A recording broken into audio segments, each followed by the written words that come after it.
year was 1932 when J.L. Moran took office.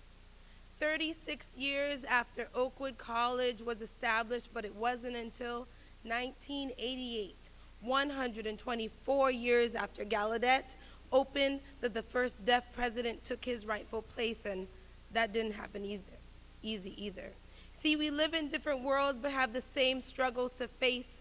Riots, strikes, and protests always seem to win out in the end, and whether or not a voice is used, a voice will be used to mend the broken spirits that have fought too hard and leave behind their strength in words. See, I have a passion for those who live with words seen but not heard, and music that becomes a living canvas as arms and bodies paint the music so vividly in three-dimensional colors. And they want to destroy this world from her. This little girl, she seems quiet but has so much to say. And they want to take away her most natural way to communicate. They tie her hands and tell her to speak. Feel the vibrations of the words and repeat after me. They say, "My name is Sarah." She knows these words but does not need a new way to say that she is strong about rejecting artificial hearing. Sarah. She argues with Jack Gannon that one would never think to give a blind child glasses and tell him to see. And they would never give a paralyzed person crutches and tell him to walk.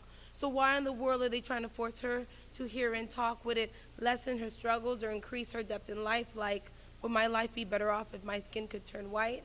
See, many complain and say that the black struggle is hard. And without trying to deny that, I bet if given the opportunity, they wouldn't want to stop being black. Why? Because the heritage is rich and the culture is strong, and it's the same with the deaf. They know life could be different if they could hear, but their identity lies along signs and gestures that sometimes the English language has no equivalent for. We have fought to be seen as people, and our fight continues so that we can be seen as equal, and the deaf have been told that they are not ready to function in a hearing world.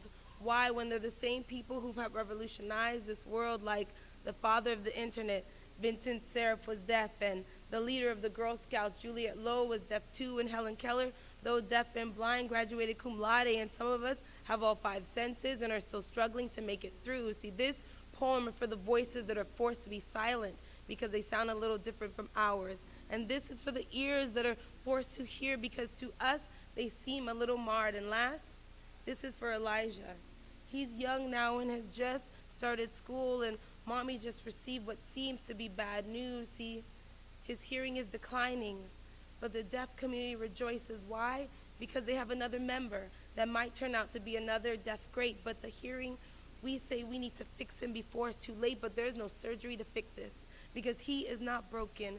Different, yes. Broken, never. His spirit is strong, and though the word deaf does not yet have a place in his vocabulary, it was embedded in his heart because even without the knowledge of sign language, he uses his hands to speak, and to me, it looks just like art. And when I tell you there's no limit to where this boy could go, take a second, look at your skin, and tell me how many times were people like us told no, so why would we stop him from having this deaf pride? Though he cannot hear what's being said externally, he can still listen to what's being said from the inside. See, we share a common pattern woven in this tapestry of life. When people pushed us down, we rose up together to fight. And in sign language, we share more than one would know. See, we are one, black, deaf. See, the hand is the same, but the movement is different, but the hands is the same. This shows when words weren't enough, we use action because they've been known to speak a little louder. And before I go, I leave you with this. Here, pity has no place.